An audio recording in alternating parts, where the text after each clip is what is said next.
안녕하세요. 저는 그 흔한 고부간의 갈등과 다리 역할 못하는 남편의 문제로 이혼한 40대 초반 여자입니다. 제가 이곳을 찾은 건 무려 4년이 지난 결혼 스토리 때문인데요. 제가 젊을 때만 해도 이혼 자체는 해도 되고 말아도 되는 종착지가 아닌 무슨 일이 있어도 피해야 할 지옥행과 다름없는 인식이 강했습니다. 그래도 저도 시집살이를 참고 시모의 등살을 버티는 게 당연했는데 하나밖에 없는 제 아들이 커가면서 사회적 시대도 이전과 다른 분위기를 띠고 있는 게 보였고 그제야 저도 이혼해 볼 용기가 나더라고요. 당연히 이혼까진 결코 쉬운 결정은 아니었습니다. 못 먹고 죽어도 고였던 저는 미워 죽겠고 원망스러운 남편조차 또 막상 버리려고 하니까 고민 많이 되더라고요. 그럼에도 끝내 아들만 생각했고 아들의 도움을 받아 새 삶을 살고 있습니다. 저는 정말 지독한 시집살이를 겪었어요. 개고생하면서 결혼 생활을 했다고 말을 하면 보통 사람들은 제 친정 형편이 어려울 거라고 당연하게 생각하시더라고요. 하지만 아닙니다. 오히려 그 반대였어요. 저는 친정집이 소위 중산층에 속하는 넉넉한 집안의 딸이었습니다. 저 때는 시집살이가 다 이랬네요. 잘 살든 못 살든 며느리 입장이 되는 순간 시댁에선 가장 천민 수준이 되는 게 법이나 다름없었습니다. 제 남편은 글을 쓰는 사람인데 남편 자체가 하고 싶은 일 아니면 다른 곳에 관심 없는 타입이라 먹고 사는 것보다 자기 꿈을 이루는 게 중요한 사람입니다. 저랑은 소개팅으로 만난 사이예요. 젊을 때는 남편의 열정이 마음에 들어서 금방 인연이 되었고 글만 쓰느라 제대로 된 벌이가 안 되던 남편 때문에 데이트 비용은 거의 제가 냈습니다. 당시에 여자가 돈 내는 건 흔치 않은 인식이었어요. 그런 사회적 배경치고는 제 머리가 조금 깨어 있었나 보네요. 저는 누가 돈을 내던 상관없는 입장이었거든요. 남편의 경제력도 당연히 그리 중요하게 생각하지 않았습니다. 제게는 사랑하는 마음이 더 중요했어요.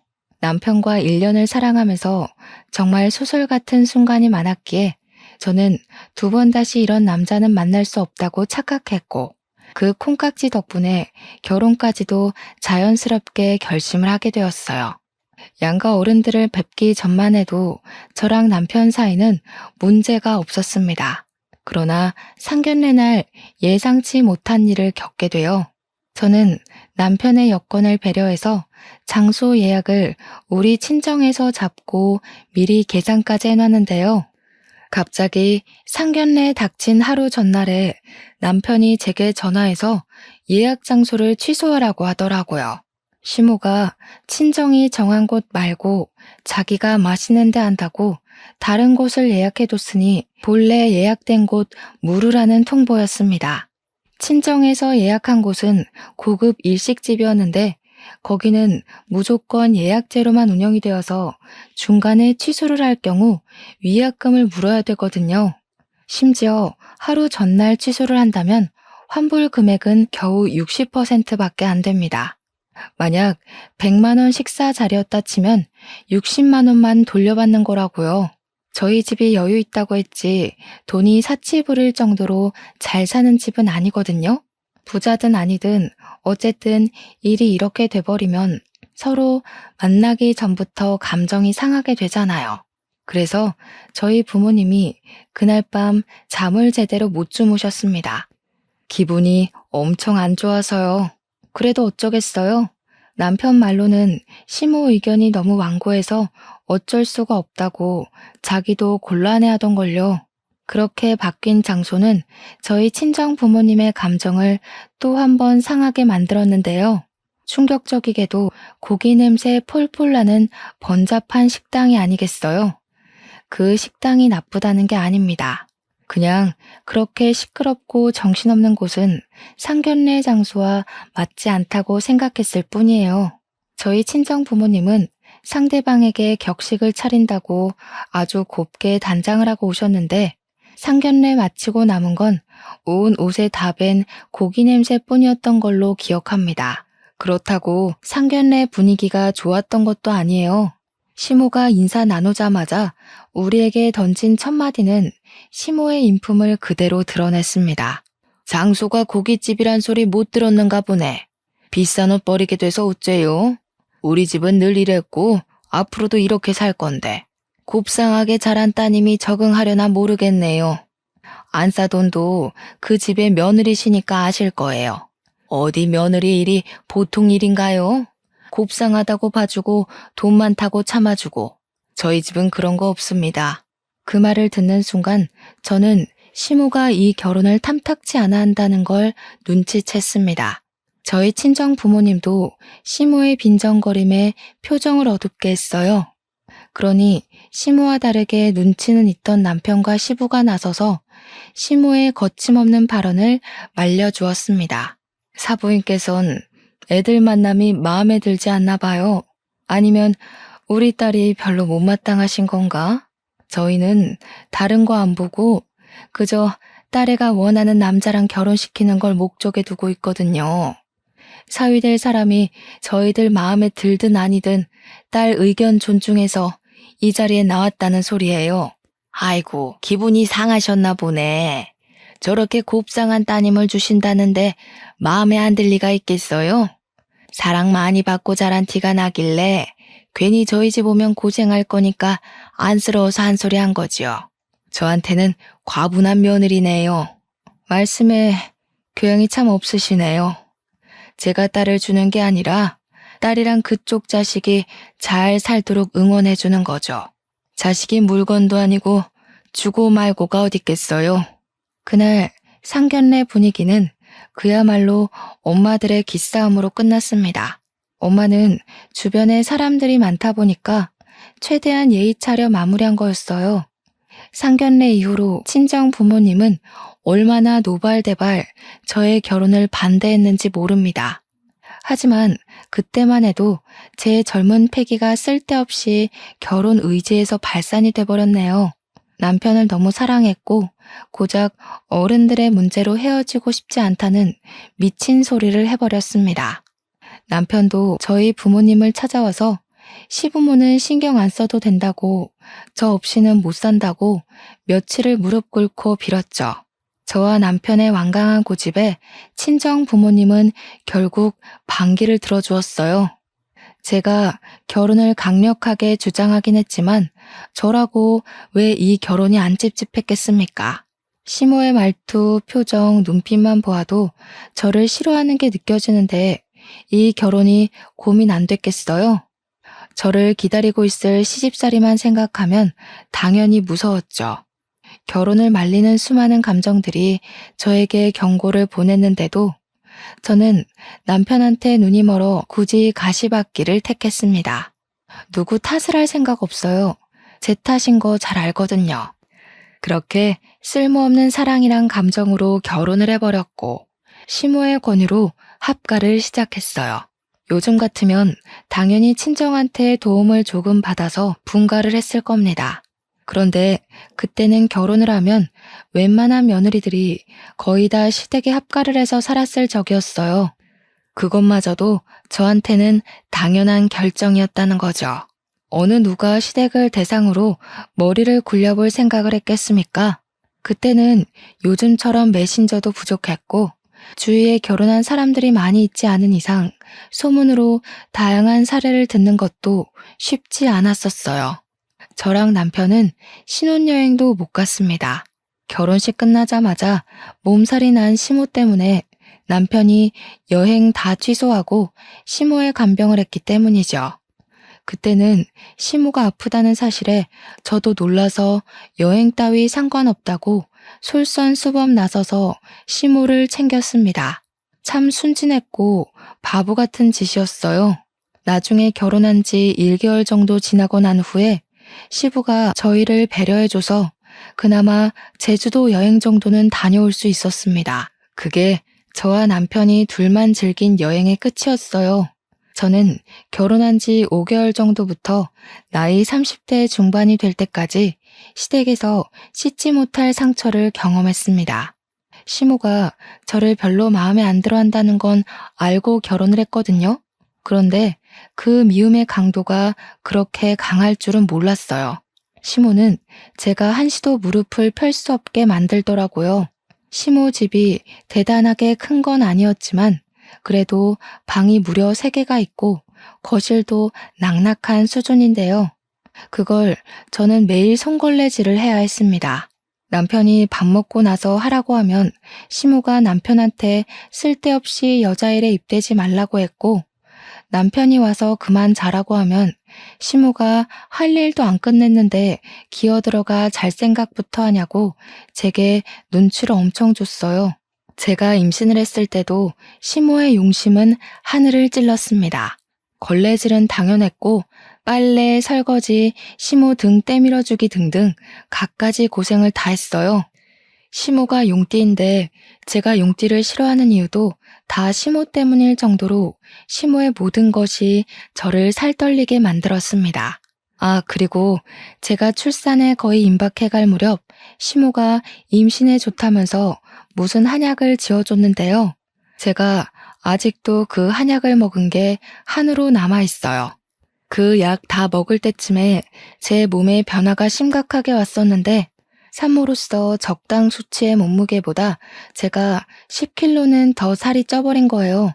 완전히 다른 사람이 되었을 정도로 부어서 코끼리 수준이 되었습니다. 남편도 깜짝 놀랐을 정도로 변화가 빠르게 찾아온 거였어요. 당신, 이 정도로 살찌는 건 애한테도 안 좋지 않아? 쌍둥이를 뵌 것도 아닌데 무슨 살이 이렇게 쪘어? 많이 먹었어? 먹긴 뭘 먹어. 요즘 입덧 심해서 제대로 입에 넣지도 못하는 거 봤잖아. 아무래도 어머님이 지어주신 약 때문인 것 같아. 분명 산모한테 좋은 거라고 했는데 뭔가 잘못됐나 봐. 시모가 저한테 그 한약을 건넬 때 솔직히 처음에는 시모가 그래도 어느 정도의 양심은 있구나. 그래도 나를 며느리라고 생각은 하고 있구나 생각했습니다. 자기 손자한테는 그래도 할머니 노릇 해주겠구나 생각을 했었다고요. 그런데 약을 먹으면 먹을수록 제 신체 변화가 무섭게 돌변하자 시모에 대한 의심이 새록새록 들기 시작했어요. 시모 마음을 생각해서 정말 고맙게 받았던 건데 병원에서까지 저더러 더 이상 살찌면 위험할 수 있다고 말해주는 탓에 저는 그 한약을 들고 한의원 한 곳을 찾아갔어요. 그리고 그곳에서 들은 사실은 충격적이게도 이 약이 불법적으로 만들어진 사짜 약이라는 걸 알게 되었습니다. 처음으로 시모한테 서운하고 화가 나서 한약을 들고 따졌어요. 어디서 어떻게 구하신 거냐고 물어보니까 시모가 말하길 이게 어디 한의원에서 지은 약이 아니라 동네 주민 중에 한약하는 사람이 있는데 그 집에 가서 만든 약이라 하더군요.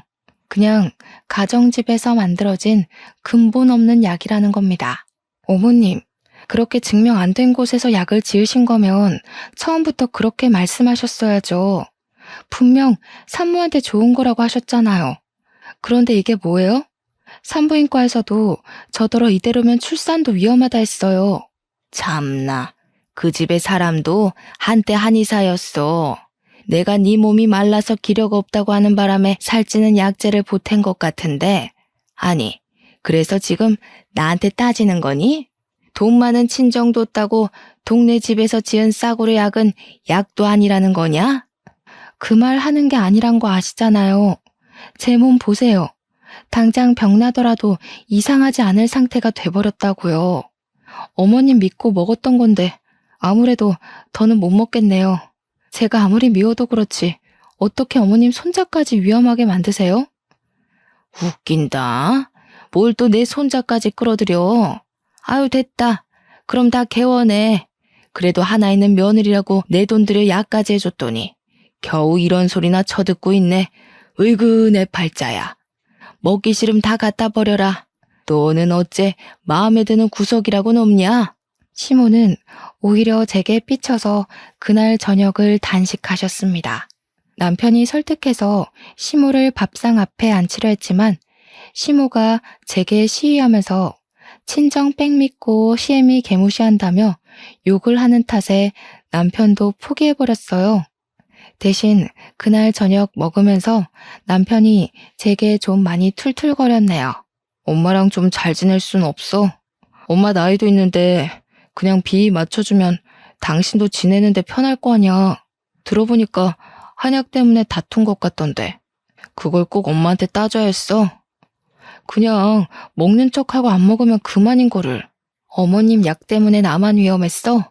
우리 아이도 큰일 날 뻔했어. 내가 한의원 안 가봤으면 불량 한약인 줄도 모르고 계속 먹었을 거 아니야. 잘못된 걸 잘못됐다고 알려줬을 뿐인데 다들 나한테 왜 이래? 만약 남편이라도 멀쩡했다면 제가 이혼까진 안 했을 겁니다.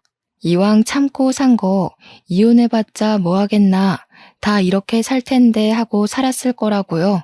그런데 남편이란 작자는 제가 임신을 하고 살이 찌면서부터 제게 소홀해지기 시작하더니 출산을 하고 나서부터는 일주일에 3일씩 막 외박을 했습니다.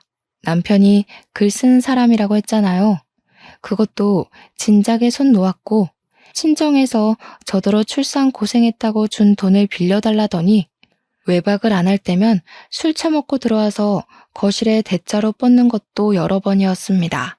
점차 실망스러워진 남편이 너무 미워서 남편이랑 싸우기라도 하면 시모가 뒤늦게 저를 불러다가 어디 남편한테 언성 높이냐고 효자손으로 저를 쿡쿡 찌르며 혼을 냈어요. 안 그래도 시모가 준 약 때문에 출산을 하고 나서도 붓기가 안 빠져서 살이 돼버린 게 짜증이 났거든요.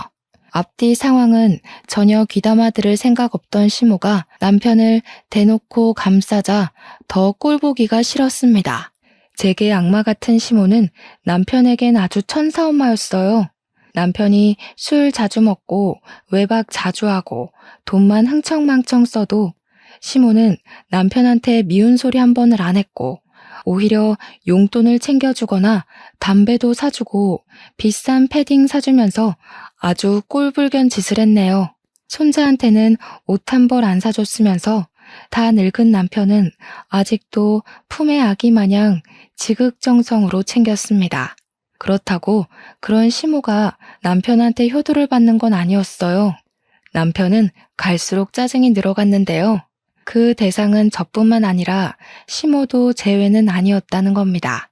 한 번은 시모가 새벽에 어두컴컴하고 화장실 가기 불편하다고 툴툴거려서 남편이 요강을 사준 적이 있었어요. 그런데 말이에요. 이게 진짜 미치고 팔짝 뛸 노릇이었는데 시모가 그 요강을 우리 방 옆에다 두고 볼일을 보는 거 아니겠어요? 언제 한번 남편이 화장실 간다고 불 다 꺼진 새벽에 방을 나왔다가 문 옆에 쪼그리고 앉아있는 시모를 보고는 깜짝 놀라서 소리를 지른 적이 있었습니다. 남편 고함에 자고 있던 저도 식겁해서 일어났었어요. 그때 남편이 시모한테 여기서 뭐 하냐고 쌍욕까지 했었습니다. 당신은 이해 안 됐던 시모 행동이 지나고 보니까 짐작이 갔는데 아마 저랑 남편이 밤에 잠자리라도 가질까봐 감시하려 했던 게 아닌가 싶습니다. 남편한테 그렇게 욕을 먹어도 시모는 똑같은 짓을 반복하더라고요. 남편이 짜증나서 요강을 내다버리는 바람에 시모가 그 더러운 짓을 멈췄던 거였어요. 그럼에도 시모는 남편 앞에서 한없이 아들 바보 노릇을 하더군요. 시모의 용심은 제 아들이 초등학교를 입학했을 때까지도 계속되었어요. 우리 아들이 혼자 학교를 등교하려면 자리를 익혀야 하니까 제가 초반에만 일일이 등하교를 동행했었는데요. 그럴 때마다 제가 집을 비워야 되니까 시모는 그게 또 마음에 안 들었나 봐요. 아주 끼고 살아라 끼고 살아. 가서 공부까지 하고 오지 그러니 새끼들 그리 오냐오냐 키워봐라. 나중에 다 등쳐먹고 도망이 나가지. 너 같은 부모 때문에 뉴스에 나오는 못된 애들이 사방에 출몰해서 범죄나 일으키는 거야. 제가 집안일을 안 해놓은 것도 아니거든요. 그런데 그 잠깐 20분 정도 없는 걸로 시모가 하루 종일 저를 쫓아다니면서 툴툴거리더라고요. 그때까지만 해도 저는 속으로만 시모 욕을 하며 모든 걸 참아 삼켰습니다. 자꾸 참았던 건 제가 참는 걸 잘해서가 아니라 그땐 참아야만 되는 줄 알았어요. 남편이 제 첫 남자이기도 했고 이미 가정이 꾸려졌고 이혼은 최대한 피해야 했으니까요.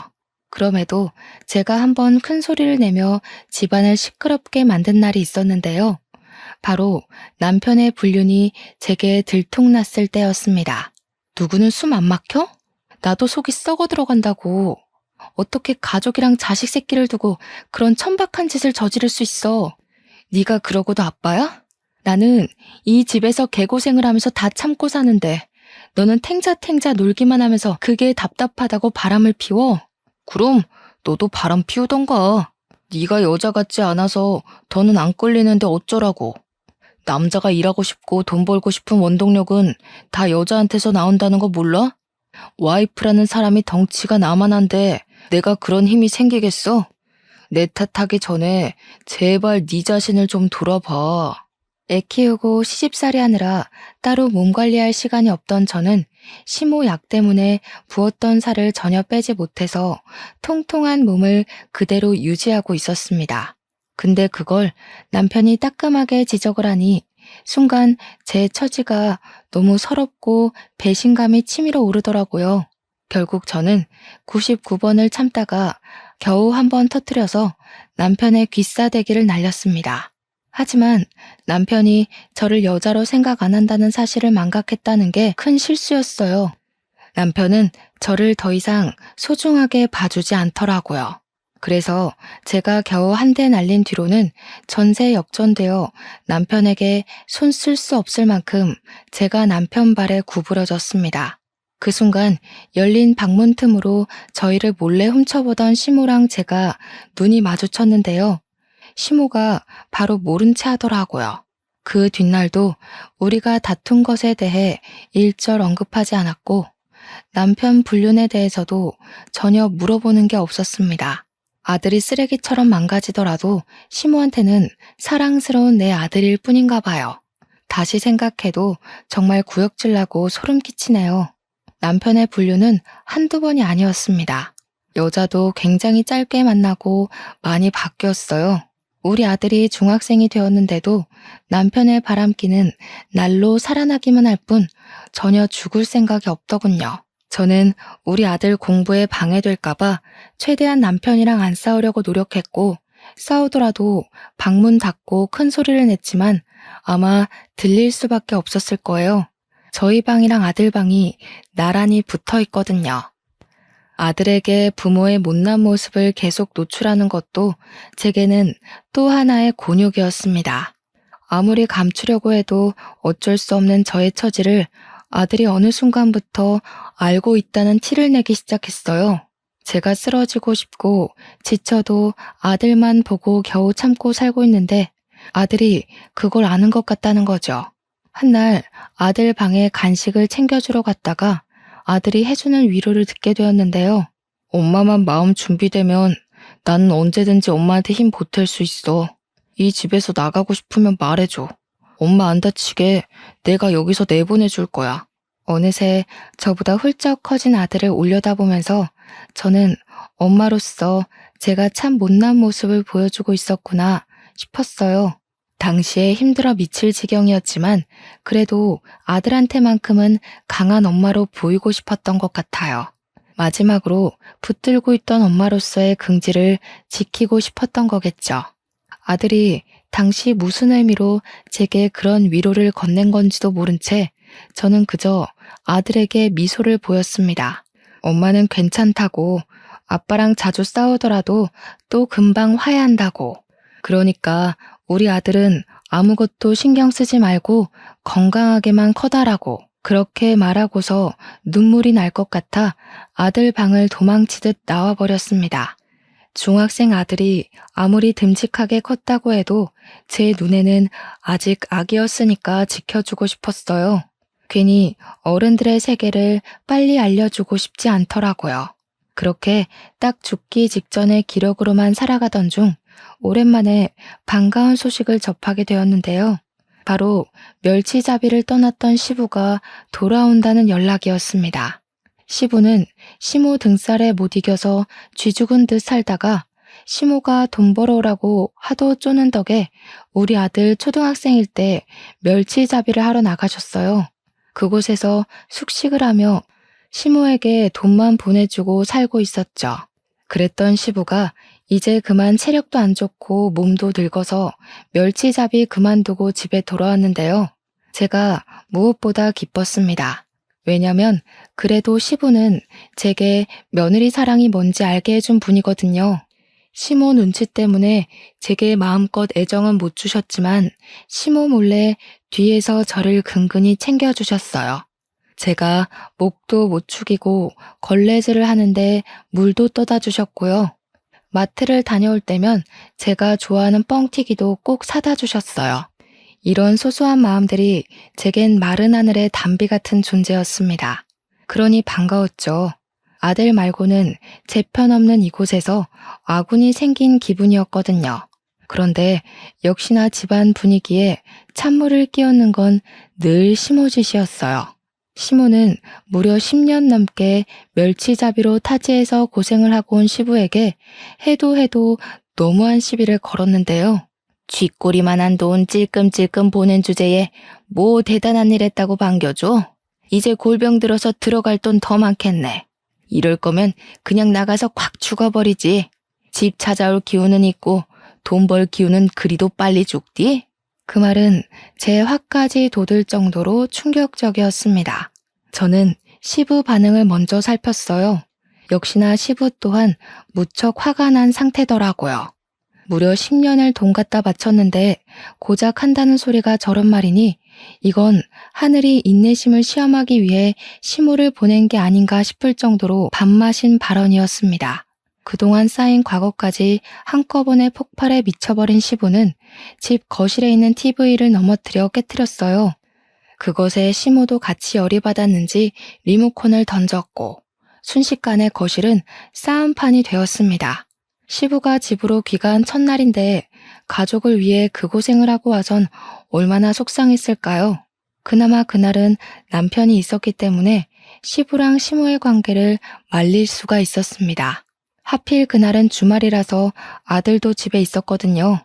다 큰 아들이 곧 고등학교 입학을 앞두고 있어서 반배치고사를 준비 중인데 이 번잡한 상황이 방해될 것 같더라고요. 걱정되는 마음에 아들 방을 돌아봤는데요. 아들이 휴대폰으로 시부모가 싸우고 있는 걸 찍고 있었습니다. 제가 다 당황스러워서 아들한테 작은 목소리로 뭐 하냐고 물었더니 아들은 대답도 안 하고 방으로 쏙 숨어버렸어요. 그 일은 제가 그리 크게 의의를 두지 않아서 넘어갔어요. 그 일보다 더 긴박한 상황이 눈앞에 펼쳐지고 있어 시부모 다툼 말리는 데만 정신을 빼고 있었거든요. 그런데 이런 수상쩍었던 아들의 행실 덕분에 훗날 제가 인생에서 가장 큰 결심을 하는 날을 맞게 됩니다. 남편이 여느 때처럼 바람을 피우고 들어왔는지 술 처먹은 상태로 향수 냄새가 온 집안을 진동했던 적이 있어요. 이젠 남편한테 화딱지 나는 것도 지쳐서 그냥 신발장에서 처 자고 있는 남편을 나몰라라 했습니다. 새벽에 시모가 화장실 가다가 발견하면 남편 안 챙겼다고 뭐라 하겠지만 그냥 남편 꼬락서니가 너무 짜증나고 실증나서 아무 생각도 하기 싫었어요. 그렇게 남편을 내버려둔 채 혼자 방에 누워서 잠을 청하려고 했는데요. 근 20년간 쌓인 화병 때문에 속이 후끈후끈거려서 도무지 잠이 안 오더라고요. 특히 남편을 신발장 밖에 버려뒀다고 하지만 그로 인해서 일어나게 될 다른 스트레스들이 자꾸 머릿속에 그려져서 오히려 잠이 달아났습니다. 당연히 시모로부터 받는 고충이겠죠. 시모를 개무시하고 싶지만 제 성격상 그게 잘 안 되더라고요. 시모한테 받을 스트레스가 벌써부터 신경이 쓰여서 속에 불이 나는 것 같았습니다. 그렇게 눈을 감고서 가슴 중앙을 퍽퍽 때리고 있을 때였어요. 그 순간 누가 우리 방 문을 철컥 열었고 저는 당연히 남편을 발견한 시모라고 생각을 했습니다. 방문 열리는 순간 심장이 더 미친 듯이 뛰었어요. 시모 얼굴 마주하기도 전에 숨이 턱 막혀버렸죠. 하지만 의외로 들린 목소리는 엄마라고 부르는 제 아들의 기척이었습니다. 저는 벌떡 일어나서 제게 다가오는 아들 손을 붙잡았어요. 그 야밤에 무슨 일이라도 생긴 줄 알고 급급하게 물었더니 아들이 좀 난감한 소리를 하더라고요. 엄마, 이혼해. 지금도 아빠 때문에 계속 못 자고 있었지? 엄마가 그만 아빠한테서 해방됐으면 좋겠어. 나 고등학교 입학하면 외갓집에서 지내고 싶은데. 엄마가 이혼하고 나 외갓집에 데려가줘. 그게 갑자기 무슨 말이야. 아들, 외갓집 가고 싶었어? 갑자기 왜? 이혼 얘기는 또 뭐고? 이 밤에 그 말하려고 엄마 찾아온 거야? 아들은 제 말에 답은 하지 않고 갑자기 휴대폰을 켜더니 어떤 사진을 보여줬습니다. 아들이 하나둘씩 보여주는 건 제 심장 박수를 미친 듯이 높여주었어요. 아들이 보여준 건 다름 아닌 남편의 불륜 사진과 영상이었고 시부에게 모멸감 줄 만큼의 언사를 쓰는 시모 영상이었으며 시모가 시부 통장까지 관리해 시부에게 금전 협박을 하는 모습까지 찍혀 있었습니다. 그리고 제가 무엇보다 깜짝 놀라서 아들 휴대폰을 떨어뜨리기라도 했던 사진이 있었는데요. 그건 가장 마지막에 나온 증거 영상이었어요. 할아버지가 보내준 돈으로 할머니가 딴짓하고 다녔더라. 나 이 할아버지 동네에서 봤어. 나무 아래서 고스톱 치던 할아버지 기억나? 예전에 엄마랑 내가 쓰레기 버리러 갔을 때 나한테 용돈 하라고 10,000원 준 할아버진데. 기억이 나지 왜 안 나겠습니까? 그게 당시로부터 불과 2달 전 일이었거든요. 시모가 집에만 있기 뻑적지근하다고 한 번씩 느티나무 아래에 노인들과 수다 떨러 간 건 알고 있었어요. 하지만 그냥 그런 줄로만 알았죠. 거기서 시모가 딴 영감이랑 눈이 맞았는지는 생각도 못했습니다. 시모 불륜 증거물에만 충격을 받아 잠시 망각하고 있었는데 문득 아들이 이 많은 걸 다 어떻게 알았고 왜 이런 것들을 다 가지고 있는지 어디서 구했는지가 궁금하더라고요. 듣자 하니 아들은 제가 인간적인 대접을 못 받고 사는 게 너무 마음 아프고 자기가 대신 화가 나서 초등학교 4학년 때부터 사진을 찍고 다녔대요. 제가 사줬던 폰으로 시모랑 남편을 몰래 찍어왔다고 했습니다.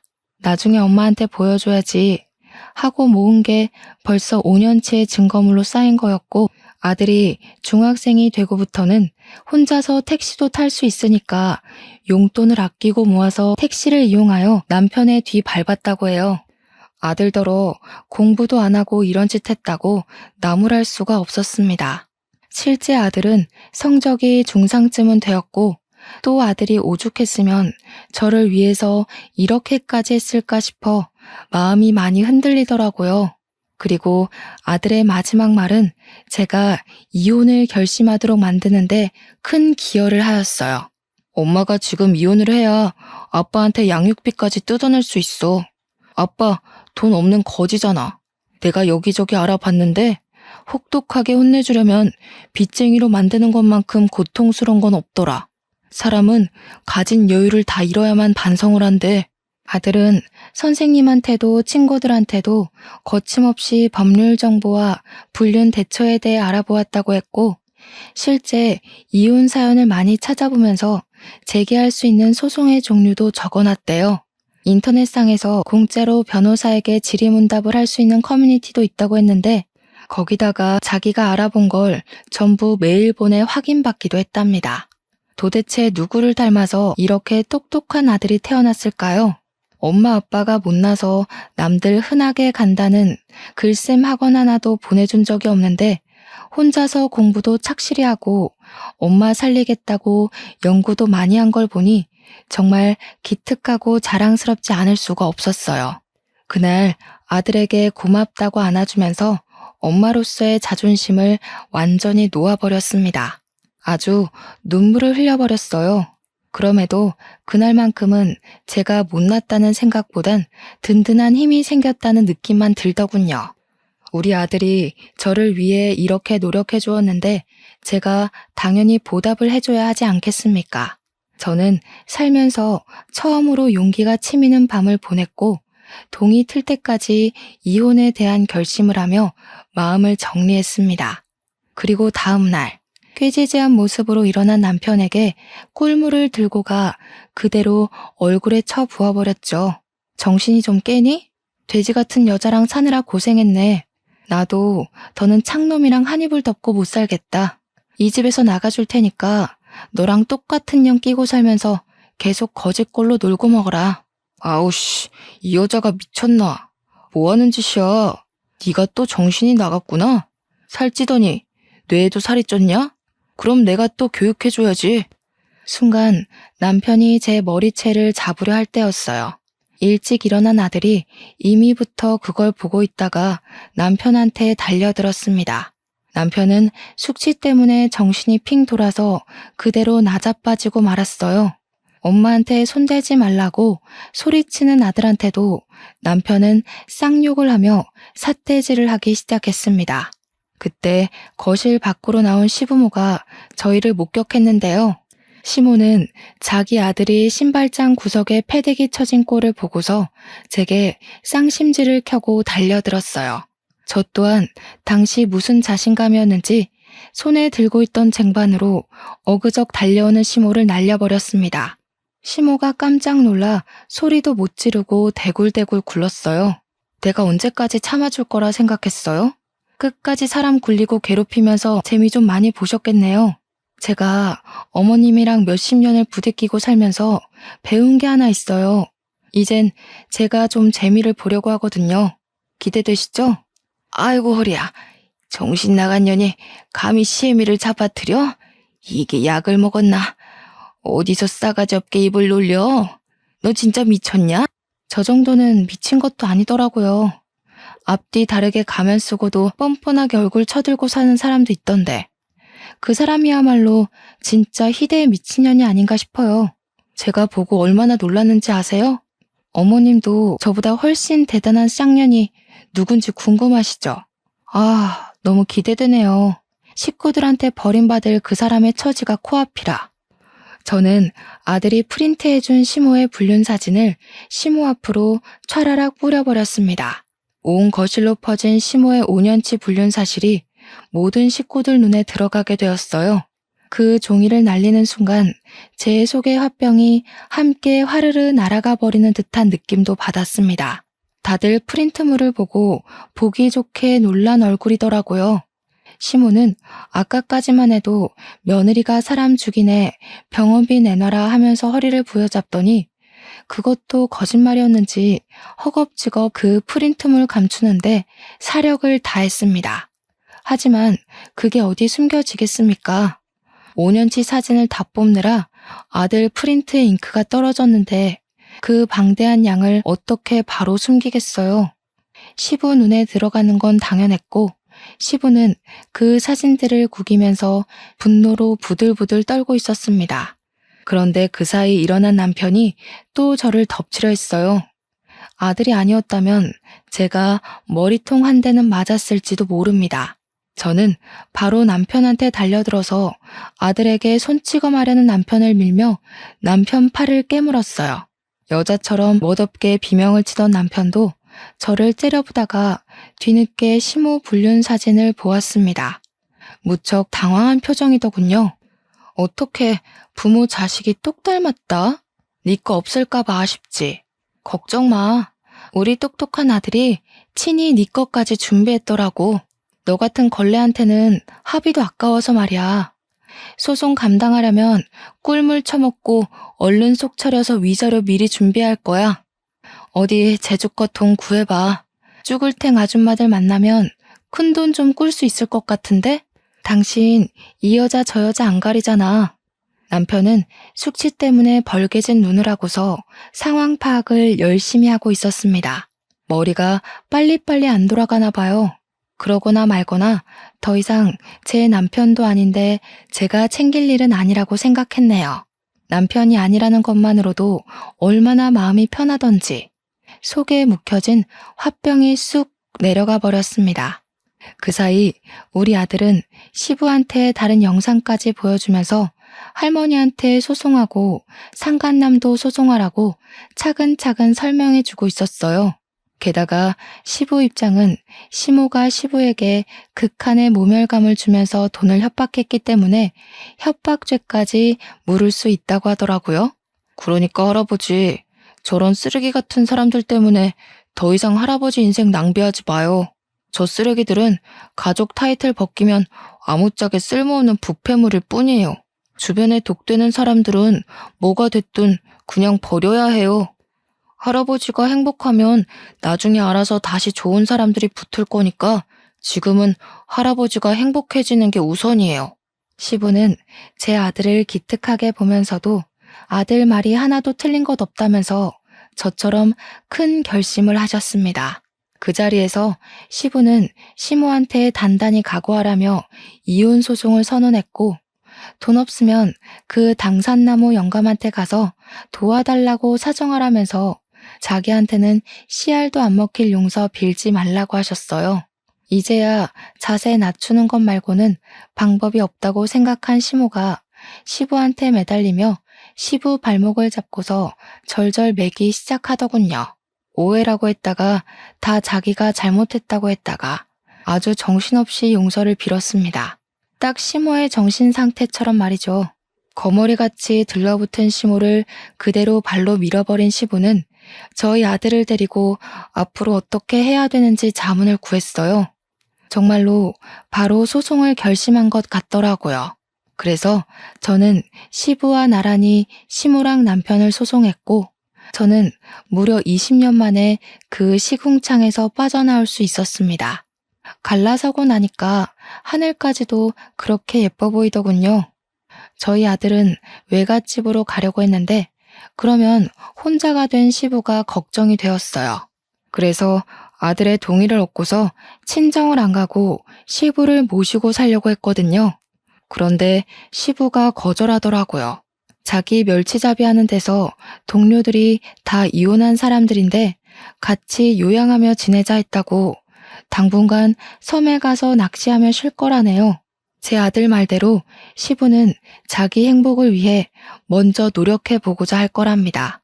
시부가 제게 마지막 작별 인사를 하면서 한 번씩 손자나 보여달라고 하길래 저는 주책맞게도 시부 앞에서 눈물을 터뜨려 버렸어요. 그러니 시부가 또 운다면서 저더러 참 정도 많고 눈물도 많아 큰일이라고 너털하게 웃으면서 달래주었습니다. 그러면서 우리 아들 보고는 엄마 잘 지키라고, 항상 건강하고 씩씩하고 공부 열심히 하라고 하곤 저희 곁을 떠나가셨어요. 시부랑은 당연히 현재도 근근히 연락하며 지내는 중이에요. 시부가 최근에 일본으로 해외여행을 가셨는데 너무 좋다고 저희 보고 놀러 가라고 사진을 찍어 보내줬습니다. 친구분들이랑 해외여행을 즐기고 있는 시부 모습은 여태 제가 봐왔던 얼굴보다 훨씬 젊어져 있었어요. 사람은 웃으면 복이 오고 행복하면 젊어진다더니 그런 말이 얼추 맞긴 한가 봐요. 참, 그리고 제일 중요하고 쓸모없는 사람들 뒷얘기가 남았죠. 이건 제가 깜빡하고 남편 연락처를 차단하지 못해서 문자로 연락을 받았던 사실인데요. 남편이랑 시모가 당연히 한순간에 빚쟁이가 되었다고 해요. 거기서 시모가 자기 아들한테 우리 이제 어쩌냐고 우는 소리를 했대요. 그런데 남편이 시모 보고 한 말이 웃겼습니다. 자기더러 돈 대신 갚아달라 할 생각 말라며 쌩까고 가출을 해버렸다고 했어요. 그래서 남편이 제게 연락 온 거였더라고요. 자기 좀 걷어달라고 말이죠. 당연히 그날로 수신 차단해버렸습니다. 아들도 진작에 다 차단해버렸더군요. 저는 솔직히 남편보다 시모가 더 꽃이다고 생각합니다. 저보고 애 오냐오냐 키우면 나중에 부모 등 처먹고 도망친다더니 결국 자기가 자기소개한 셈이 돼버렸잖아요. 곰곰이 생각해보면 자식한테 버림받아서 갈 곳 잃은 시모 처지가 딱 그 말에 들어맞더군요. 이래서 사람은 늘 말조심, 행동조심해야 된다고 하나 봐요. 천벌받은 남편과 시모를 보면서 정말 많은 걸 배웠고 깨우쳤어요. 그리고 우리 아들의 듬직한 면도 보게 되었고요. 저희 아들이 이제 고등학교를 들어가요. 외갓집에서 다니는 게 너무 잘 맞았는지 반 배치고사를 수월하게 대박치고 온 거 아니겠습니까? 외조부 외조모한테도 잘하는 우리 아들을 보면서 저도 계속 저를 위해 노력하는 강한 엄마가 되려고 합니다. 앞으로 제 바람은 우리 식구가 가는 길에 가시밭길이 더 이상 나타나지 않는 것뿐이에요. 제 사연은 여기서 끝이 납니다. 제 인생이 조금 답답하게 느껴졌을 수 있을 텐데 그럼에도 끝까지 이 사람의 하소연을 들어주셔서 너무 감사드려요. 좋은 하루 보내세요.